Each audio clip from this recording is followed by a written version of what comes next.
A major thanks goes out to Live Life Juice Company for allowing us to use their space for this interview. Get juiced! Alright, yeah. So I am Mark Johnson, founder and creative director of AbleAbeStudios, here with my first artist interview of 2019, and I'm interviewing Heather Bennett. It's nice to actually meet you today. Very cool. I've known Heather for a while. I think when we met, we're doing photo shoot. I think we're doing that. Okay. That was a while ago, and I think the time that I had ran into you, other than that, was at Taste of Chico. You had a booth and you were selling your artwork. Yes. Okay. And I guess at that point, I didn't know that you had done, any artwork or anything like that. So that was kind of cool, and that made me think, oh, this is someone that I can actually contact to do an interview like this to kind of really keep it going. That what's funny about that is I didn't know that you were an artist. So I had you on Facebook. I started seeing this is amazing art. I'm like, it's him? He's an artist? And then I got even more excited because you're a super talented artist. Oh, thank you. And I love whenever I see you post something new because you have such a distinctive style. Right. So I love meeting with other artists as well. Sure. Yeah. Because just being able to bounce stuff off each other, you can always learn more. Right. Something I like as an artist is you can always meet with other artists and learn more about your field and other fields, and you can always keep growing. Exactly. I think the thing that I also was trying to get out of this is the idea that no matter what type of art that you do, whether it's photography, painting, drawing, there's some things that all the way through that everyone can share. Absolutely, you know what I'm saying? Have the same point of view, whether it's work ethic or just kind of being able to get from the idea to the finished product. Yes. There's things that we all can share in on that. Yes, and even being okay when things don't pan out. The final product isn't always what you imagine. And I'm sure you know that as well. Yeah. But being happy, and sometimes you have really amazing things happen that you didn't plan for when you're originally mapping out the artwork, and then happy accidents happen along the way, and you have something new. It wasn't what you planned for, but being happy and accepting and learning from artwork that doesn't even always go as planned. Right. No, that's right on. So number one right off top is, where do you find your inspiration? For me, I love pop culture. I'm a huge gamer. I'm a huge nerd. Okay. I grew up with comic books all the time, video games. I've been a gamer my entire life. I love pop culture, in-your-face movies, comics that are just pure entertainment. I am an entertainment nerd. I love that stuff. Right. And I feel like as an artist, it's actually really important to soak up as much as you can, especially not just as an artist, but also as an author, because the more information you soak up, the more stories you soak up, you can kind of rearrange them and create something new. So it's just adding to your whole bank. So that's I always draw from pop culture. Yeah. Okay. Pop culture movie that would you say is your favorite, or one that you kind of you can always watch it?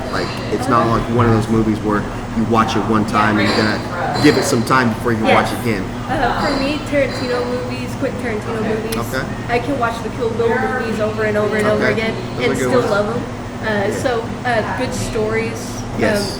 Good action, over the top, just make it fun. Right. But good storytelling is important too. Okay, So always being aware of that. And then also, of course, I love the comic book movies. Yes. Some more than others. Some are a little better than other ones. Marvel or DC? The Marvel movies are better. Yes. But I like a lot of the DC characters more. Right. So it's interesting. They just can't quite get a hold of their movies. Right. They're trying to figure it out. Yeah, somehow they're not doing it right. It's just makes me sad. I'm rooting for them, come on. Okay. When did you know that you had the ability to see something in your head and then create it? Whether it was through pencil, pen, crayon. For me, it started out when I was reading a bunch of comics. I wanted to make my own comics. So I created my own it's super penguin. It's just a penguin that was a superhero. Really basic. But I did a whole bunch of them. I just was doing a whole bunch. And I really had a lot of fun with it.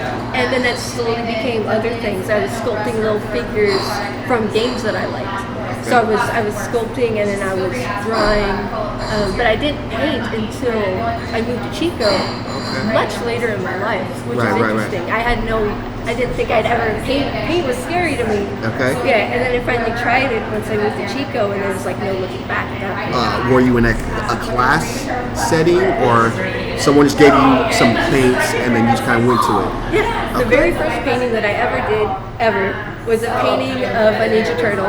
Because of course I can't help it. I grew up loving Ninja Turtles. Right. And there's something, people say there's a lot of difference between drawing and coloring to painting, and that's very true. And I realized that the more I learned, because when I first started, I just went in on pure passion, and I was interested in painting and the color aspect of it, like because of paint's a fluid. And then the more I did it, the more I realized it's such a complicated thing. Painting is such a complicated thing, and it's so different from drawing, and it takes you so many moves.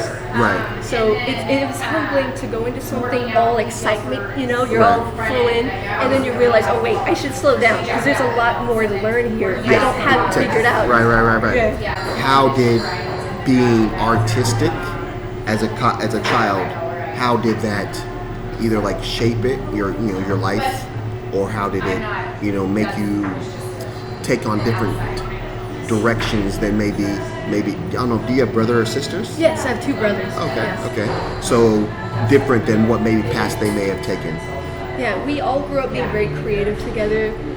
I wrote stories at a young age too. Me and my brothers did. We swapped our stories. So we were fully engulfed in being creative when we were young. But it stuck with me like very intensely. And as a child, I was interested in being an artist.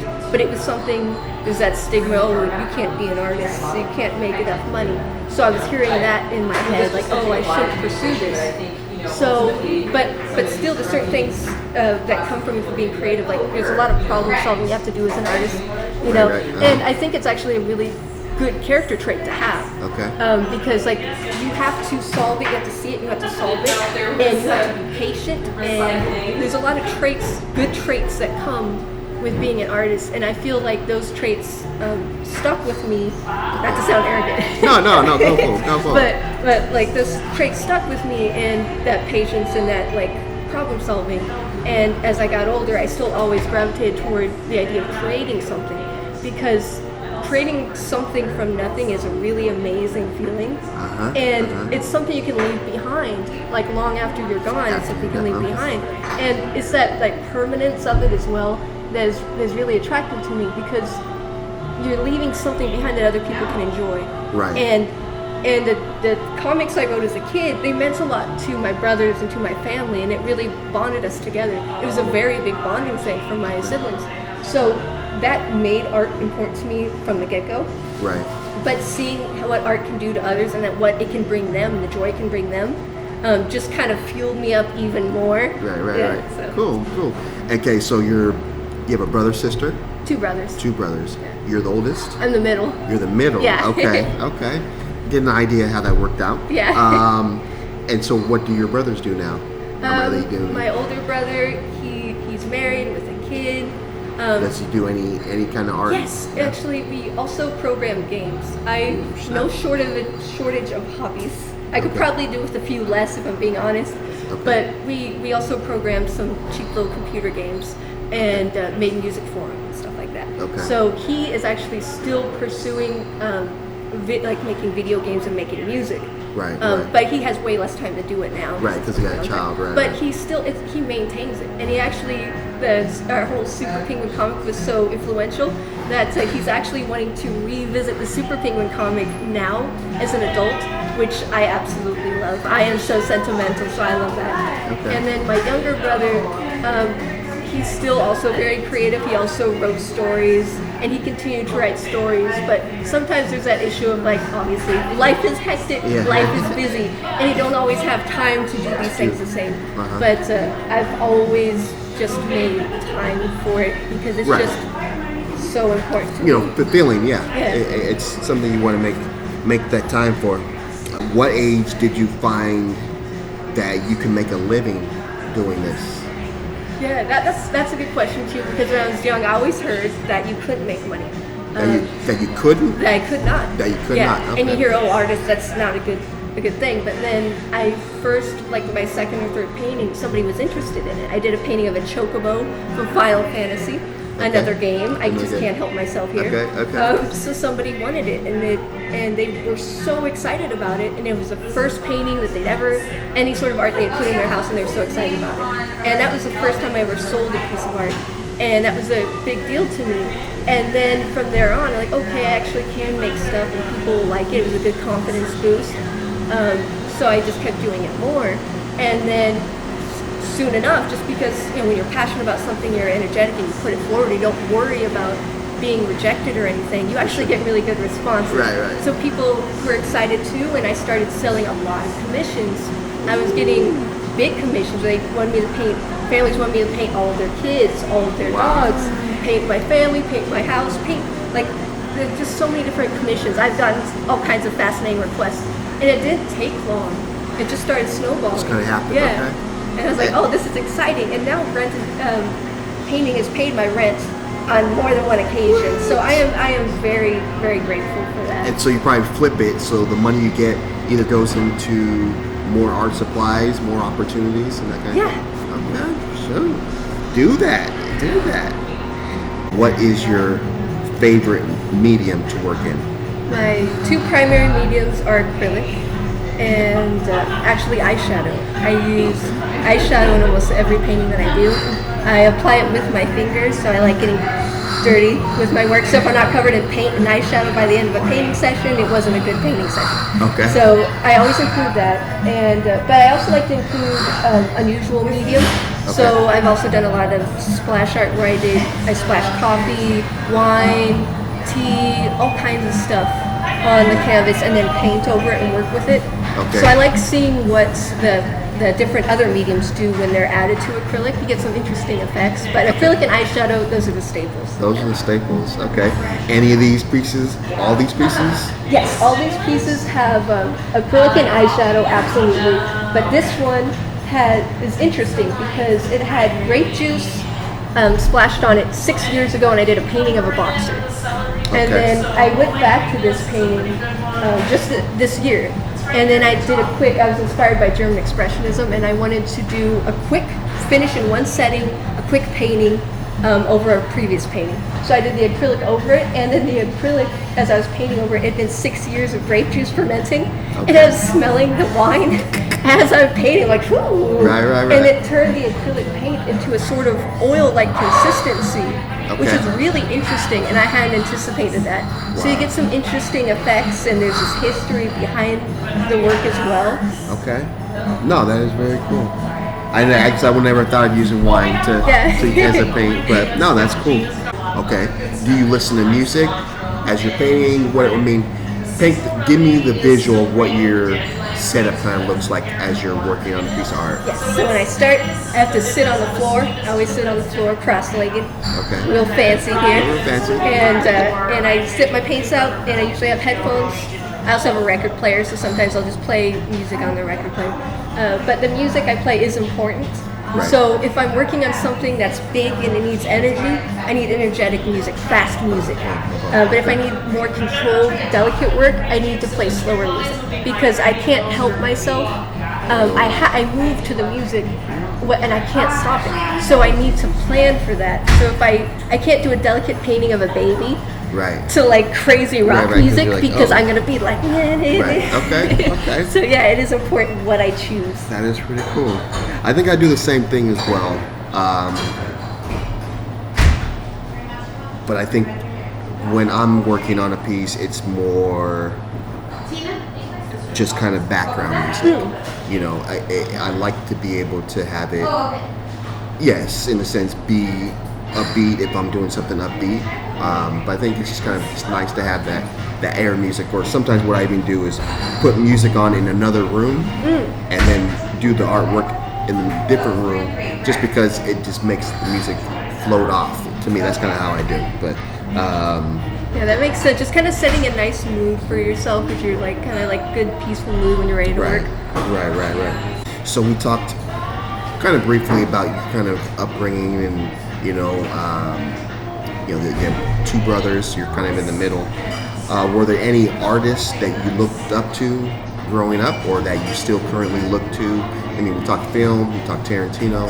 I don't know, is there any pop artists that you look up to? One of my favorite pop artists actually is Wayne Thiebaud.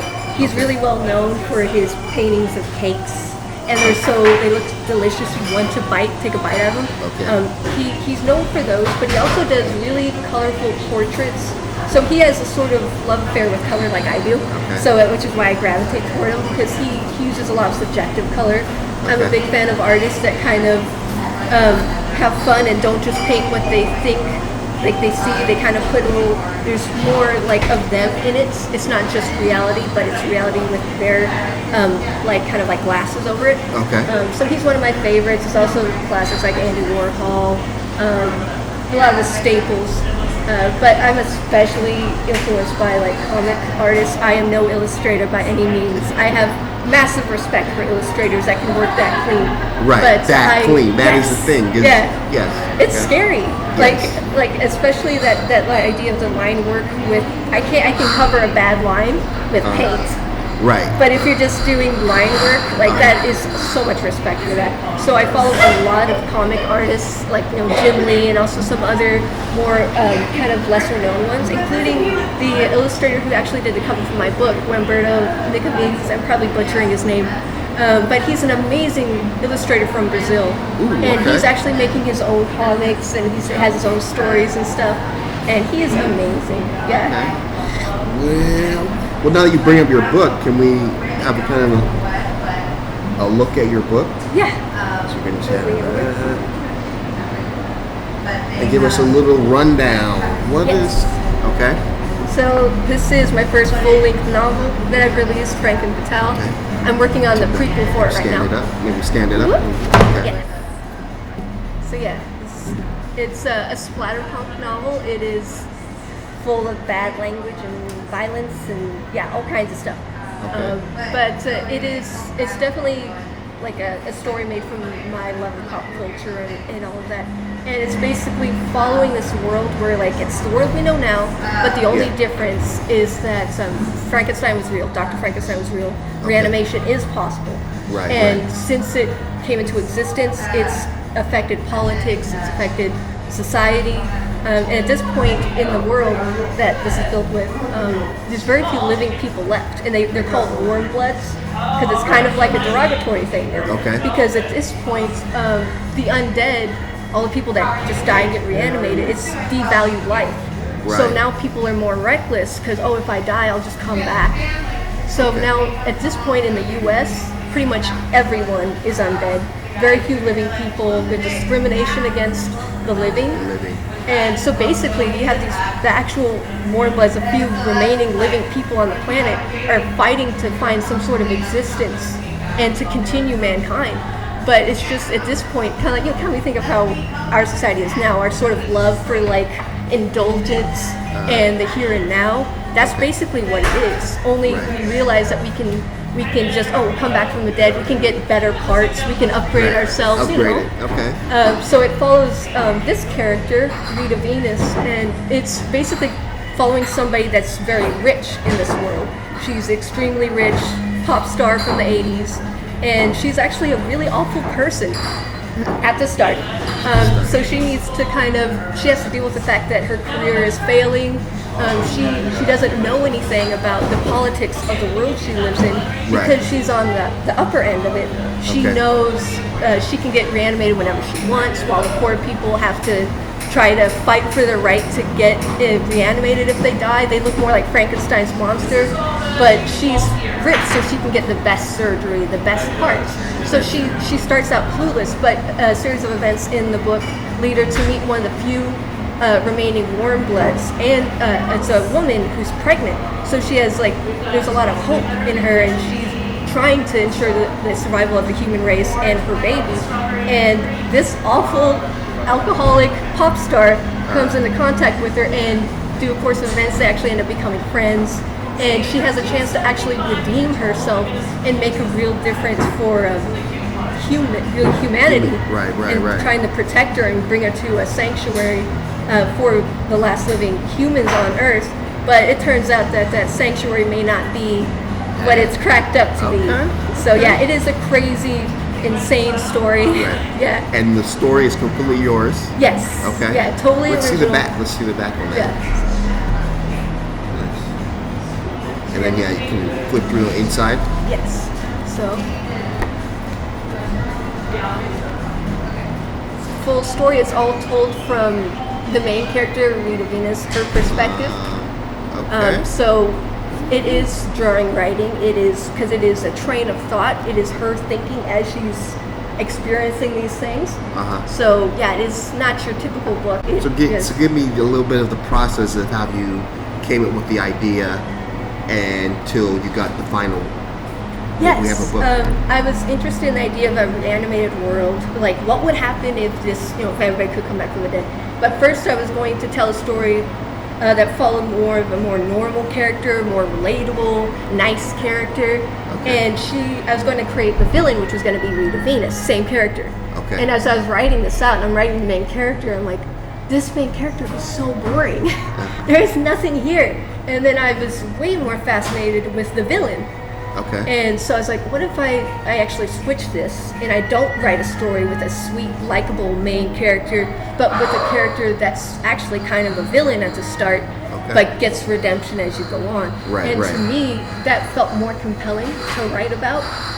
And so that's how that started, and it changed a lot. And as soon as I switched it to being about her story, it just took off. It just made writing it a blast. Easy. Yeah, it was great. Right. And so you've always been writing? I mean, yes, yeah. Always been writing. Yeah, I was writing before I was drawing. That's what you did. Yeah. Okay. So I was writing fantasy stories mainly and science fiction. It wasn't very good. No, well, I mean, you got to start somewhere, right? But it was great, and I wrote full-length stories, and I wrote them all out by hand. And cramped up like crazy.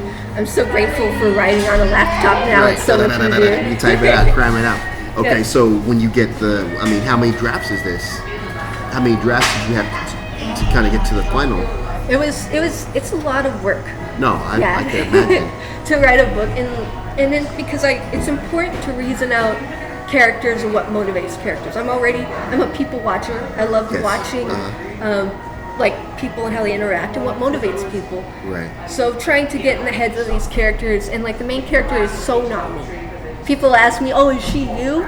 It's like, no, I am not an alcoholic, crazy, insane lady. No, that is not me. But like that was part of the fun is trying to get in this headspace of somebody other than yourself, and how would they process these events that maybe we would process differently, and then how that could define them. So trying to find those moments, and it's hard trying to make it make sense. So a lot of drafts. There's a lot of rewriting, a lot of huge sections taken out. Okay. As you're trying to just rearrange all these puzzle pieces to make it make sense and make it feel cohesive. Right. No, wow, that is amazing. That's a good sized book there too. It's not like just kind of like can hurt somebody with it just a little. It's a good sized book. That's awesome. What was or has been your best experience as an artist, or even you can say writer, and your best and worst experience? My best experience. Let's see. I was able to. I did like a huge series of paintings. As a commission, it's one of my biggest commissions. It was to Australia, and then also to Louisiana. And I had to do a bunch of these paintings just for family in these two different areas. And it challenged me so much. It was the most challenging single commission I've ever had. And for me, the challenging ones are my favorite, and that's some of the best stuff I grow from. And it took a lot of work, and I learned a lot about myself as an artist. Okay. And it led to, that commission actually led me to a bunch more commissions and some live art opportunities. So I think it's important to realize that like these challenging things can actually lead to more opportunities if you can overcome them. So that felt really empowering to me. Worst moments, I actually went to an art show. I had been there several years. It was a live art show, so I got to paint in front of people and they watch, and it was actually really great. Right. But I showed up there, it was on April Fool's Day. So I was like, I'm gonna have fun. I'm gonna put on a little tattoo mustache, and it's gonna be fun. And nobody talked to me the entire day. I was like, oh no. Nobody even wanted to look at me. It was like, what is her deal? Right. So it was funny to have that sort of like completely no response. But for me, when it comes to anything, when it comes to like rejection as an artist, because I've had plenty of that, and along with the good moments, when you get these victories and you get these awesome commissions, those rejections are so important. And at first, they make you feel They hurt, yeah. They hurt. But I'm so grateful for them in retrospect because they make you a better artist. You can handle more as a person. It just, you learn from that. And if you can get up and dust yourself off, and like, okay, maybe these people didn't like it. That's okay. I'm gonna keep doing my thing because clearly other people like it, and you just keep hustling. And knowing how to get up when you feel knocked down, and when you get a bad response, like not worry about that. Just keep going forward. Right. Awesome. Right now, but as you can see, Heather Bennett is an interesting character. Author, artist. And she had a lot of good points to bring out that I wasn't necessarily expecting, which was really cool. So I was glad that I got a chance to interview, and I really appreciate Heather for the opportunity to interview her. I also want to give another thanks to Live Live Juice Company for allowing us to interview or hold our interview within their business. If you haven't had any of their juices, you should definitely check them out. They're downtown Chico, right next to Bat Comics. And my favorite drink is their yerba mate lemon ginger tea. Great drink. It gives you a boost of energy. It's all natural because they make them fresh right here in town. And so if you're ever downtown, you should go and check that out. As for the interview itself, hope you enjoyed it. If you did, definitely give it a thumbs up. If you like what I'm doing with the channel, definitely subscribe. And if you yourself are an artist, or after watching the interview you had maybe some thoughts that you wanted to share, definitely leave those in the comment box below. Any comment is much appreciated. A like is definitely appreciated. And we definitely got more to come. I'm scheduling an interview with another artist to come later this month. And if you're an artist locally here in Chico, California, and you want to be interviewed, you want to show people your art, definitely leave me a message, either through my email, which will be in the description box below, or just leave me a comment, hit me up, that kind of thing. So, as for now, I hope everyone is well, and like we always do at this time, have a blessed day. See you on the flip side. Let's go.